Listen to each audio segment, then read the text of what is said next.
स्वागत है आप सभी को अनलिमिटेड गाचा एपिसोड नंबर 4 में। एपिसोड की स्टार्टिंग में हमें कुछ महीनों के बाद का सीन दिखाया जाता है, जहां पर लाइट अपने डंजन से बाहर निकल के सरफेस के ऊपर आ चुका था और वो अपने गांव यानी अपने घर वापस जा रहा होता है, ताकि वो अपनी फैमिली को ये दिखा पाए कि अब वो ऐसा इंसान बन चुका है जो कि हमेशा उनकी देखभाल कर सकता है। हालांकि जब वो अपने गाँव पहुँचता है तो उसके खुशी से भरा हुआ आंखें पूरी तरह से गुस्से और दुख से भर जाती है, क्योंकि उनके गाँव को पूरी तरीके से तबाह कर दिया गया था। मी और बाकी लोग उसे शांत करते हैं और उससे वादा करते हैं कि वे उनके गांव के साथ ऐसा करने वाले से बदला लेंगे। दिन आगे गांव के तलाशी के दौरान उसे सिर्फ यही एक उम्मीद की किरण मिली कि उसे उसकी फैमिली की डेड बॉडी गांव के दूसरे लोगों की डेड बॉडी के साथ नहीं मिली। इसलिए वह अभी भी इस उम्मीद में बैठा है कि उसका फैमिली इस खून खराबे से बच गया होगा और शायद अभी भी इस देश में कहीं छुपे हो। उस घटने को हुए अब कुछ महीने बीत जाता है और अब लाइट फिर से अपने तबाह हुए गाँव को देखने जाने की फैसला करता है, क्योंकि पिछली बार वो अपने गांव को पूरी तरीके से तबाह हुए मंजर को देखकर पूरी तरीके से टूट गया था।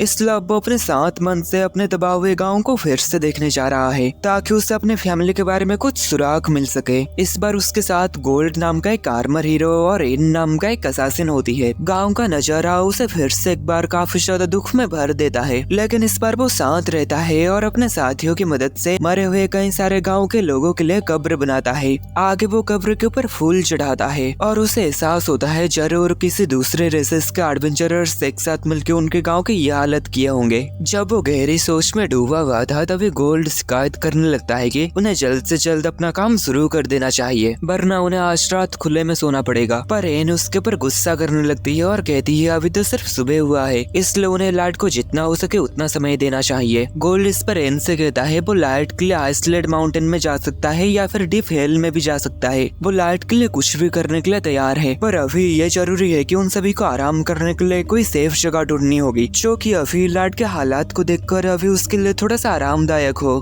तभी लाइट उन दोनों को शांत करता है और कहता है चिंता मत करो, मैं ठीक हूँ, और कहता है कि उन्हें जल्दी कहीं रहने के लिए जगह मिल जाएगा, पर पहले उन्हें कुछ और जानकारी इकट्ठा करनी चाहिए। वो पहले से ही जानते हैं कि उनकी सेनाएं पूरी दुनिया पर ही कब्जा करने के लिए काबिल है, लेकिन लाइट सोचता है कि उन्हें अभी भी केयरफुली आगे बढ़ना चाहिए और पूरी दुनिया के खिलाफ युद्ध शुरू करने के लिए उन्हें इतनी जल्दबाजी नहीं करनी चाहिए। गोल्ड इस पर सहमत होता है और कहता है कि अगर आप बिना किसी गड़बड़ी के युद्ध जीतना चाहते हैं तो आपको अपने दुश्मनों को उतने ही अच्छे से जानना चाहिए जितना कि आप खुद को जानते हैं। लाइट इस पर सहमत होता है और कहता है कि उन्हें पहले सभी अलग अलग देशों का ताकत पता करना चाहिए, और इसके साथ ही वो ये भी सोचता है उसके गाँव के ऊपर वह हमला कहीं न कहीं इस बात के ऊपर रिलेटेड जरूर होगा कि वो एक माइस्ट्रो हो सकता है। ये सोचकर कि सीक्रेट सोसाइटी जो कि उसे मौत की सजा सुनाई थी वो उसके गांव के सारे लोगों को मारने तक आगे बढ़ जाएगा। इस पर लाइट काफी ज्यादा गुस्सा हो जाता है। एन लाइट से निकलने वाले ऑरा से काफी ज्यादा चौंक जाती है,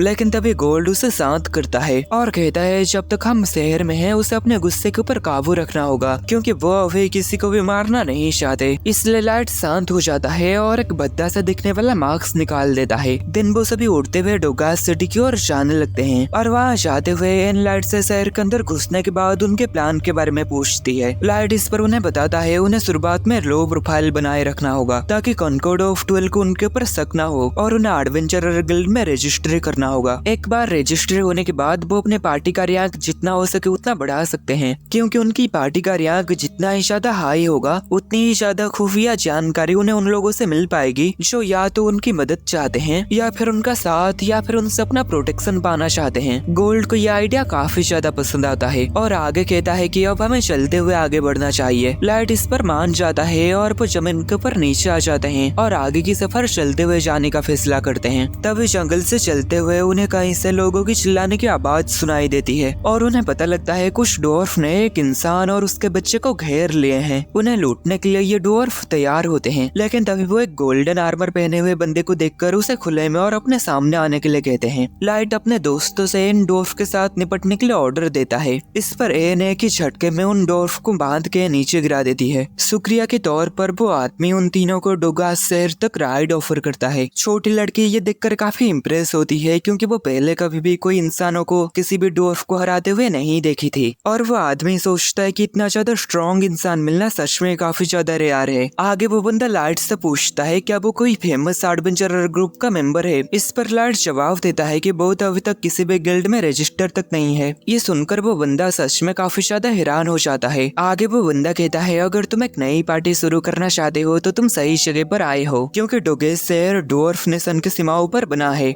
जो कि दोनों इंसानी और एल्फ किंगडम के साथ जुड़ा हुआ है। इस एरिया में कई सारे डंजन्स और एडवेंचरर्स हैं, जिसके रिजल्ट में बहुत सारे डिस्प्यूट्स होते हैं, पर यहाँ पर बहुत सारे व्यापार भी होता है। और ये जगह इंसानों के बीच भी काफी ज्यादा पॉपुलर है, लेकिन क्योंकि इंसानों के साथ कई जगह अक्सर भेदभाव किया जाता है, इसलिए वो खुद एक सराय चलाता है जहाँ सभी रेसेस के लोगों को इक्वली ट्रीट किया जाता है। दिन अगले दिन में लाइट और उसके साथ ही शहर के एंट्रेंस गेट के सामने उतरते हैं और ये आदमी उनसे कहता है अगर तुम रात में कहीं रुकने का फैसला करते हो तो तुम मेरे सराय में वापस आ सकते हो। इस पर लाइट उन्हें शुक्रिया कहता है। दिन ये सभी शहर के अंदर घुसते ही अपने आसपास कई सारे हथियारों की दुकान देखते हैं, जहाँ पर डोर्स इन हथियारों को तैयार करके इन्हें बेच रहे होते हैं। दिन इसके बाद वो तीनों इस शहर के एडवेंचरर गिल्ड में आते हैं और वो यहाँ पर काफी सारे लोगों को क्वेस्ट बोर्ड के चारों तरफ घिरे हुए देखते हैं। और लाइट यहाँ पर देखता है कि यहाँ पर बहुत सारे ह्यूमन एडवेंचरर भी मौजूद है, लेकिन इंसानों की प्रति रेसिज्म यहाँ पर भी होता है, क्योंकि वो तीनों जब क्वेस्ट बोर्ड की ओर आते हैं तो बाकी लोग उन्हें देखकर उनसे दूर हट जाते हैं। फिलहाल लाइट इस बात को नजरअंदाज करता है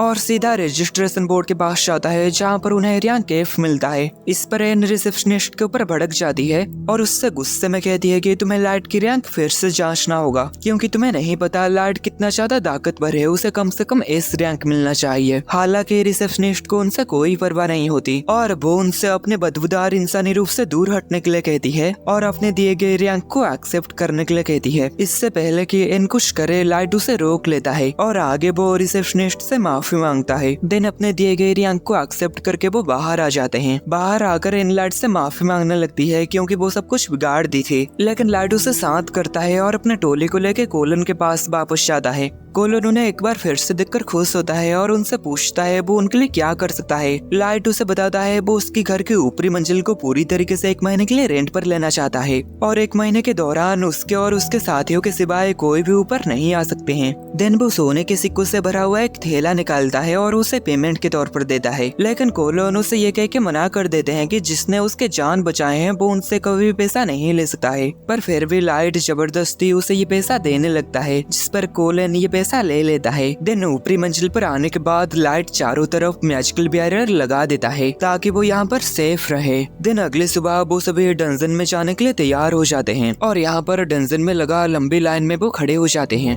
लेकिन तभी अचानक से कहीं से कुछ बंदे यहाँ पर आकर कब से लाइन में लगे इंसानी बच्चों के सामने जबरदस्ती खड़े हो जाते हैं और कोई भी उन्हें कुछ भी नहीं कह पाता। लेकिन तभी लाइट उनसे कहता है तुम ऐसे ही इस लाइन के बीच में नहीं घुस सकते, तुम्हें बाकी सभी की तरह लाइन के शुरुआत में खड़ा होना होगा। इस नकाब पहने में से एक बंदा काफी हैरानी और गुस्से में पीछे मुड़ के देखता है और सोचता है पहली बार किसी इंसानी बच्चे ने उसके सामने बात करने की कोशिश की। आगे लाइट कहता है अगर वो कोई नोबल फैमिली से बिलोंग करता है तो वो यहाँ पर कोई भी प्रॉब्लम क्रिएट करना नहीं चाहता। पर ये नकाब पहना आदमी काफी गुस्से में होता है और अपनी तलवार निकालने ही वाला था, लेकिन उसका एक साथी उसे रोक लेता है और वो सब लाइन से हट जाते हैं। लेकिन वापस जाते समय ये बंदा लाइट से कहता है ये अभी खत्म नहीं हुआ है। ये सब देखकर सभी इंसान लाइट के ऊपर काफी खुश होते हैं और उसे चीयर करने लगते हैं और आगे कुछ लोग लाइट से पूछने लगते हैं कि आखिर उन लोगों ने अपना सामान क्यों नहीं लाए, क्योंकि ये डंजन काफी बड़ा है, इसे क्लियर करने में काफी ज्यादा दिन लग जाएगा। इसलिए सभी एडवेंचरर्स साथ में अपना सामान लाते हैं ताकि रात में वो वहाँ पर डेरा डाल सके। दिन अगले दिन में वो डंजन के अंदर घुसते हैं और डंजन के अंदर भी एक नई दुनिया होती है जहाँ पर अलग अलग टाइप के डिफरेंट मॉन्स्टर्स रहते हैं। लाइट एक बार पता करने के बाद कि उसके आसपास कोई नहीं है, वो अपने ऊपर और अपने साथियों के ऊपर कंसलमेंट मैजिक का इस्तेमाल करके आसमान में उड़ते हुए जाते हैं ताकि कोई भी उन्हें नोटिस ना कर पाए। और इसी बीच हमें इन लोगों का सीन दिखाया जाता है। ये बंदा अभी भी इस बात को लेकर गुस्सा होता है कि कैसे एक इंसानी लड़का उसके साथ बदसलूकी किया और आगे गुस्से में चिल्लाते हुए अपना नाम काइडो बताते हुए कहता है वो एलीट फाइट नाइट्स में शामिल होने वाला सबसे यंगेस्ट एल्फ है। दिन आगे वो गुस्से में यहाँ पर सभी मॉन्स्टर को मार रहा होता है और उसका साथी जिसका नाम यान है वो उसे शांत करने की कोशिश कर रहा होता है। काइडो गुस्से में होता है क्योंकि वो अपना लेवल नहीं बढ़ा पा रहा है। एल्फ्स का मैक्सिमम लेवल 1500 है, पर कोई भी नॉर्मल एल्फ मैक्सिमम 700 तक ही पहुंच पाता है। पर काइडो इससे सेटिस्फाई नहीं है और वो वादा करता है कि वो इस लेवल से आगे बढ़ के ही रहेगा। दिन में डंजन का 3rd फ्लोर का सीन दिखाया जाता है जिसे लाइट बड़े ही आसानी से पार कर चुका है और वो इस फ्लोर को पार करने के सबूत के लिए यहाँ की सभी मैजिकल क्रिस्टल को कलेक्ट कर चुका था।